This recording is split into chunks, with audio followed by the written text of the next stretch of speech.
Hai, gue Manik. Di kelas kali ini, kita akan bahas tentang Reformasi 98. Nah, kayak yang udah kita bahas di video sebelumnya, Reformasi 98 adalah salah satu contoh gerakan sosial yang menuntut perubahan dari titik A ke titik B. Betul? Nah, buat kalian yang belum nonton dan ketinggalan bahasan seru kemarin, buruan nonton videonya di sini. Oke, jadi gini. Kenapa sih kita harus repot-repot bahas reformasi di sini?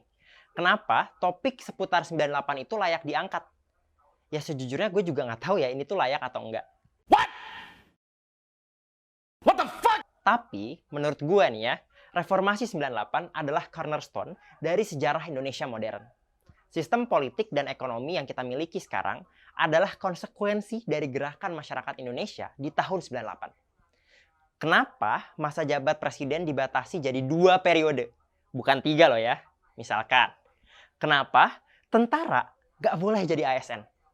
Kenapa sekarang kita bisa bebas mengkritik tanpa harus khawatir? Nggak tahu sih bener apa enggak. Tapi semuanya karena Reformasi 98. Jadi langsung aja kita mulai.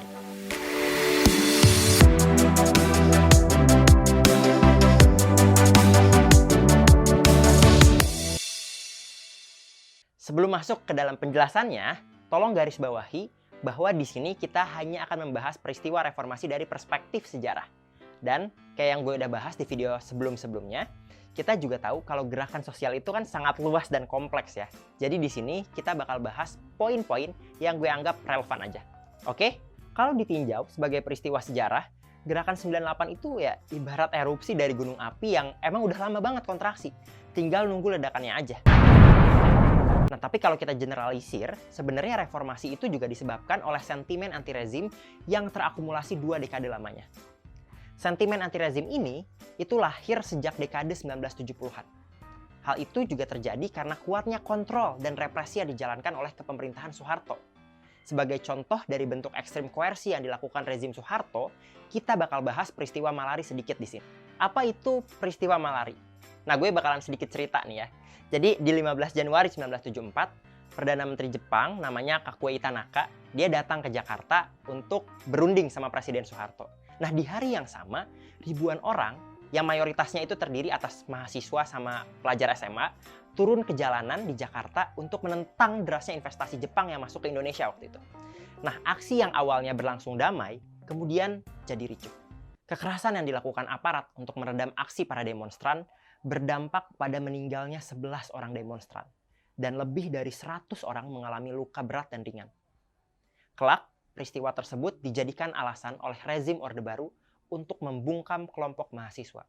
Selain kelompok mahasiswa, sebenarnya banyak juga jurnalis yang berani mengkritik Soeharto. Tapi sayangnya mereka pun juga dipenjarakan. Selain kelompok mahasiswa, sebenarnya banyak juga jurnalis yang berani ngekritik Soeharto. Tapi sayangnya mereka juga dipenjarakan secara sepihak pasca Malari. Lebih kacaunya lagi nih ya, ada 6 koran di Jakarta yang ditutup secara semena-mena cuma gara-gara mereka ngasih kritik ke pemerintahan Soeharto. Selain peristiwa Malari, penyebab lain yang menyebabkan masyarakat juga mendidih adalah peristiwa pembantaian di Tanjung Priok, peristiwa Kedung Ombo, Kuda Tuli, korupsi yang menjamur, dan berbagai macam bentuk kontrol pemerintahan yang udah lewat banget offside-nya. Kayak misalnya, adanya penembakan misterius yang mungkin lebih kita kenal dengan Petrus, aturan-aturan loyalitas ke Golkar buat akademisi dan ASN, penahanan jurnalis dan cendekiawan yang anti-rezim, dan masih banyak lagi contoh lainnya. Intinya ya, masyarakat itu udah muak sama pemerintahan Soeharto yang sangat-sangat otoriter. Dari situlah, sentimen anti-rezim lahir dan membesar. Sayangnya, semua penyebab itu nggak bisa jadi bahan bakar yang cukup kuat untuk ngegerakin masyarakat nuntut turunnya Soeharto dari kursi presiden. Tapi kemudian datanglah nih yang kita sebut sebagai krisis moneter atau Krismon tahun 1997. Walau namanya Reformasi 98, kita nggak bisa nge-breakdown reformasi tanpa melibatkan krisis moneter yang terjadi di pertengahan tahun 97. Kenapa? Karena krisis 97-98 adalah tipping point dari gelombang aksi massa 98. Krisis moneter 97 adalah domino pertama yang jatuh. Pada titik puncaknya, tingkat inflasi tahunan dalam krisis moneter 97-98 menyentuh angka 100%, yang berarti harga bahan pokok naik 2 kali lipat. Nah, pokoknya di tahun 98, jumlah orang miskin itu juga membengkak jadi 118,5 juta jiwa. Dan pekerja yang terkena PHK mencapai 9,6 juta orang. Dari keadaan ekonomi yang berdarah-darah ini, ditambah dengan kesumat atas represi yang dilakukan pemerintahan sejak tahun 1970-an, akhirnya sentimen anti-rezim semakin bertumbuh kuat. Bukan cuma buat reformasi sektor ekonomi, momen Krismon ini dimanfaatkan oleh massa untuk menuntut reformasi politik, sosial, dan hukum. Meski klimaks dari gerakan 98 itu berpusat di ibu kota, sebenarnya skala dari protes 98 itu justru nasional. Bahkan secara kronologis, kota-kota besar seperti Medan, Bandar Lampung, Bandung, Yogyakarta, Semarang, Surabaya, dan Makassar udah jauh lebih dulu mengadakan demonstrasi. Dan barulah disusul oleh protes yang mulai galak di Jakarta pada bulan Mei 1998. Hal tersebut terjadi karena semakin jauh dari ibu kota, semakin lemah kontrol pemerintahannya. Meski begitu, kita tetap gak bisa mengabaikan pergerakan di Jakarta. Karena bisa dibilang bahwa demonstrasi di Jakarta adalah pusaran vital dari gerakan di masa itu. Puncak demonstrasi mahasiswa di Jakarta terjadi pada bulan Mei 1998. Nah, pada bulan itu, kelompok mahasiswa sudah berani mengeluarkan tuntutan agar Presiden Soeharto mengundurkan diri dari jabatan. Suasana semakin memanas seiring dengan semakin memburuknya kondisi ekonomi masyarakat juga. Nah, tapi puncak kerusuhan baru terjadi pada tanggal 12 Mei. Kala itu, polisi membunuh 4 orang demonstran yang berasal dari Universitas Trisakti. Tragedi Trisakti merupakan insiden tertembaknya 4 mahasiswa Trisakti di tengah aksi damai yang dijalankan tanggal 12 Mei 1998. Keempat mahasiswa tersebut adalah Hendrawan Si, Hafidin Royan, Elang Mulia Lesmana, dan Heri Hartanto. Keempat mahasiswa itu mendapatkan gelar pahlawan reformasi. Sehari setelah tragedi Trisakti, terjadi kerusuhan yang menyebar ke seluruh Jakarta dan berlangsung selama 3 hari, dari tanggal 13 hingga 15 Mei. Nah, dalam kerusuhan ini terjadi penjarahan besar-besaran. Dan gak tahu kenapa, etnis Tionghoa menjadi target dari kekerasan dan pemerkosaan dalam kerusuhan ini. Berdasarkan investigasi yang dijalankan oleh tim relawan untuk kemanusiaan, telah terjadi setidaknya 168 kasus pemerkosaan dan pelecehan seksual hanya dalam kurun waktu 3 hari tersebut. Mengutip Komnas Perempuan, upaya untuk menuntaskan kasus tragedi Mei 1998 maupun berbagai pelanggaran HAM berat lainnya masih dirasakan berjalan di tempat. Jadi, ya bisa dibilang kalau pelaku kejahatan kerusuhan 98 itu masih belum diusut sampai sekarang. Tapi, berdasarkan laporan tim gabungan pencari fakta, beberapa saksi menyatakan bahwa mereka melihat sejumlah orang tak dikenal dengan ciri-ciri fisik menyerupai anggota militer di tengah kerusuhan. Nah, tadi kan kita udah tahu lah ya, gimana Soeharto itu bisa turun setelah mahasiswa berhasil ngedudukin gedung DPR. Kalian penasaran nggak sih, gimana bisa mahasiswa masuk ke gedung DPR-nya? Jadi gini ceritanya, mayoritas mahasiswa yang menduduki gedung MPR DPR itu berasal dari koalisi mahasiswa FKSMJ dan Forkot. Nah, kelompok pertama yang masuk ke kompleks gedung DPR itu FKSMJ. Mereka bisa masuk karena numpang ikut sama Rektor IKIP dan UI yang mau audiensi dengan DPR. Jumlah mahasiswa yang waktu itu berangkat kurang lebih ada sekitar 75 orang dari 25 universitas yang berbeda. Ujung-ujungnya, di tanggal 18 Mei, mereka bernegosiasi sama perwakilan ABRI yang ada di DPR. Dan akhirnya diberikan izin buat netap dan menduduki gedung DPR. Nah, dari situlah perwakilan mahasiswa-mahasiswa itu ngontak-ngontakin teman-temannya dari universitas masing-masing buat datang dan ikut ngedudukin gedung DPR. Berangsur-angsur jadi makin rame lah itu gedung DPR. Setelah mendengar berita bahwa FKSMJ berhasil ngedudukin gedung DPR, akhirnya Forkot pun memutuskan untuk ikut gabung. Pendudukan gedung DPR berlangsung dari tanggal 18 sampai tanggal 21. Awalnya sih Soeharto masih gak mau mundur, dia tetap ngotot banget pengen jadi presiden lagi. Tapi nyatanya popularitas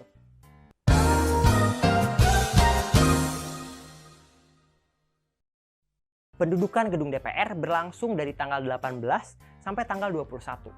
Awalnya sih Soeharto masih gak mau mundur, dia tuh tetap masih ngotot banget pengen jadi presiden lagi. Tapi nyatanya popularitas beliau udah kepalang jatuh. Bahkan sampai orang-orang terdekatnya pun juga gak mau ngedukung lagi keinginannya. Nah, di tanggal 18, Harmoko selaku ketua MPR menyatakan bahwa Soeharto sudah harus mundur. Dan di tanggal 20, seluruh kabinet pilihan Soeharto mengundurkan diri. Dari aksi tersebut, Soeharto akhirnya tersudut, sadar dia nggak bisa maksa tetap lanjut. Besoknya, di tanggal 21, barulah Soeharto mengundurkan diri.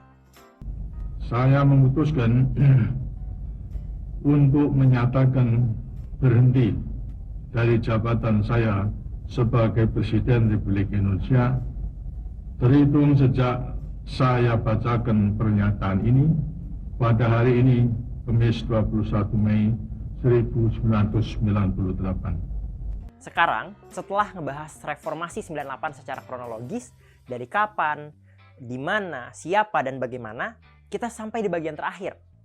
Apa itu reformasi? Kalau kita pakai diagram Aberle, reformasi 98 merupakan gerakan sosial reformatif. Karena skalanya melibatkan banyak orang, namun tuntutan serta hasil perubahannya terbatas dan spesifik.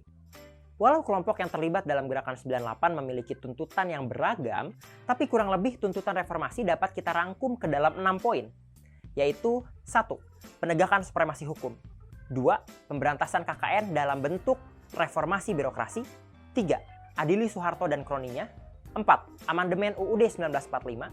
5. Pencabutan dwi fungsi ABRI. Dan yang keenam adalah pemberian otonomi daerah yang seluas-luasnya.